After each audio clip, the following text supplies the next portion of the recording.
Thompson. I'm Dan Novak. This is VOA News. I'm Joe Ramsey. Ukrainian President Volodymyr Zelensky urged NATO on Wednesday to send Ukraine a clear signal at a summit next month that it can join the military alliance when Russia's war on his country ends. In a speech to Parliament on Ukraine's Constitution Day, he suggested global leaders should stop thinking about how Moscow would react when taking decisions about Ukraine, and described Russia's political and military leaders as bandits. Russia is ramping up deployment of a cheap single-use drone, the Lancet, to damage Ukraine's expensive military equipment on the front line, according to Ukrainian forces on the ground, analysts, and videos posted on social media. Reuters correspondent Lucy Fielder reports. Ukrainian servicemen from 4 different artillery crews named it as one of the main threats they faced on the battlefield. This is Bogdan, whose call sign is Doc, in the Donetsk region. Earlier in spring, they were not using Lancets as often as they are now. Damn, they use them against us very often. I don't know about other places, our neighbouring units, but against us, they use them very often. Videos posted by pro-Russian social media channels over the last month appear to show Lancet drones damaging or destroying Ukraine's Western-donated armoury, such as a Leopard 2 tank and a Caesar self-propelled howitzer. Reuters correspondent Lucy Fielder. U.S. Secretary of State Antony Blinken said on Wednesday turmoil in the occupied West Bank, where violence between Jewish settlers and Palestinians is spiraling, is making Israel's goal of normalizing with relations with Saudi Arabia more difficult. Find more on our website, voanews.com. This is VOA News. An armed man exchanged fire with Saudi security authorities near the U.S. consulate building in Jeddah, leading to his death and the death of a Nepalese security guard, state news agency SPA reported on Wednesday. A spokesperson said, quote, a person in a car stopped near the American consulate building in Jeddah Governorate and got out of it carrying a firearm in his hand. So security authorities took the initiative to deal with him as required, and the exchange of gunfire resulted in his death. A Nepalese worker in the consulate, private security guards were injured and subsequently died, SPA reported. U.S. President Biden is talking up economic progress on his watch, but a poll shows it could be hard to sell to a skeptical public. AP Washington correspondent Sagar Magani reports. The president calls it Bidenomics, building an economy from the middle up and the bottom out. Bidenomics is about the future. The past was trickle-down economics. GOP policies, he says, failed the middle class and America. Good for big business, bad for everybody else. But while the president laid out his vision in Chicago with the economy as a foundation of his re-election bid, a new AP North Center for Public Affairs Research poll found just a third of American adults approve of his economic leadership, even as the economy steadily improved over the past year. Sagar Magani, Washington. Not a good start to air travel in the U.S. ahead of the July 4th holiday. AP correspondent Julie Walker reports. The worst disruptions on the East Coast for now. Flyer Tia Hudson, stuck at Newark Airport since Sunday, missed something very special. I missed the wedding Sunday. Whose wedding was it? My mom. Now she just wants to get home to Louisiana. New Orleans or Dallas, Texas. I just want to get away from this airport. It's been since Sunday. And they lost my luggage. Diane Brown has been delayed 2 days trying to get home to Florida and calls it a disaster. They keep canceling everything. Huge crowds, bad weather, inability of some airline crews to reach their scheduling offices, even a Delta jet that made a belly landing in Charlotte have all contributed to the mess. I'm Julie Walker.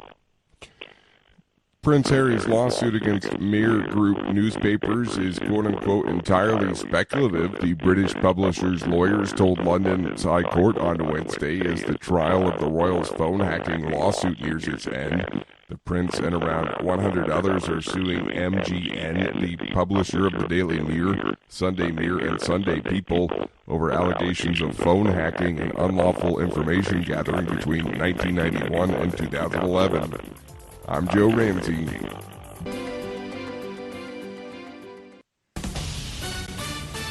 This is VOA News. In Washington, I'm Jeff Custer. U.S. President Joe Biden is calling the U.S. Supreme Court's vote to strike down affirmative action a severe disappointment, but says it cannot be allowed to become a permanent setback for diversity in education. The 6-3 ruling deems unconstitutional the use by universities of race as a factor in deciding which qualified applicants will be admitted. VOA's chief national correspondent Steve Herman reports. President Biden, hours after the Supreme Court's ruling, said schools of higher education should keep a commitment to ensure their students come from diverse backgrounds that reflect all of America. Speaking at the White House, the president expressed concern the decision by the justices overturning decades of precedent could have ramifications beyond the classroom. Companies who are already realizing the value of diversity should not use this decision as an excuse to turn away from diversity either. Republicans are applauding the ruling. Steve Herman, VOA News, at the Supreme Court. The United Nations Thursday condemned this week's missile strike in the eastern Ukrainian city of Kramatorsk that killed at least 12 people, including 3 teenagers at a popular restaurant. Ukraine's national police said the attack late Tuesday wounded 61 other people. It was the latest bombardment of a Ukrainian city, a tactic Russia has used heavily in the 16-month-old war. Denise Brown, the UN humanitarian coordinator for Ukraine, said in a statement the attack is an example of the inexcusable level of suffering Russia's invasion has inflicted on the people of the country. Speaking to reporters at UN headquarters in New York, UN Deputy Spokesperson Farhan Haq said the town had been used as a hub by humanitarians and volunteers in the east of the country. Our humanitarian colleagues emphasized that international humanitarian law protects civilians and civilian infrastructure, and everything must be done to minimize or avoid civilian harm, including by verifying targets. The strike and others across Ukraine late Tuesday indicated that the Kremlin's not easing its aerial onslaught. This is VOA News. Meanwhile, in Ukraine, there are growing concerns about Russian activity around the Zaporizhia nuclear power plant, Europe's largest such facility. Reporting from Kyiv, correspondent Anna Chernikova told VOA's Flashpoint Ukraine program the latest information. President Zelensky mentioned in his latest speech and his latest statement on the situation at the Zaporizhia nuclear power plant. Also, Ukrainian intelligence reports about additional mining inside the plant. So the risk is really as high as it was never before. And in Zaporizhia and Zaporizhia region, people are getting additional information about how to act if this would happen. So what to do, what would be the first response, how to prepare themselves, and how to evacuate in case it's needed.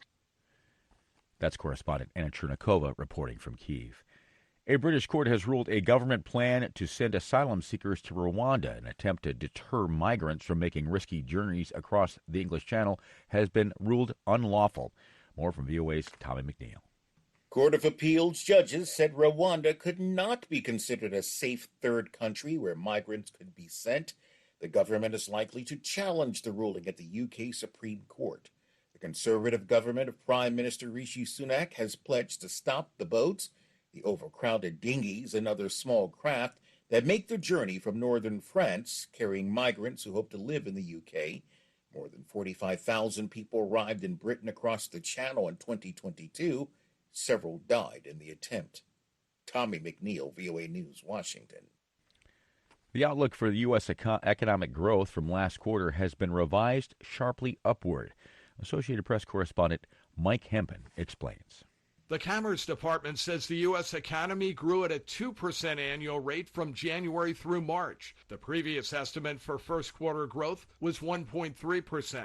However, even at 2%, that's still a deceleration from the annual rates for growth for both the third and fourth quarters of last year. The new figure, though, shows why the economy has avoided expectations of a recession. Consumers are spending despite rising borrowing costs. Consumer spending rose at an annual rate of more than 4% in the first quarter, the biggest increase in 2 years. Mike Hempen, Washington.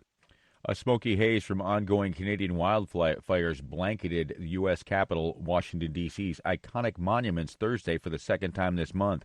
Air quality alerts in Washington were in the red zone Thursday, meaning unhealthy, according to the Environmental Protection Agency. The warning suggests people limit their exposure, but many tourists were still out and about.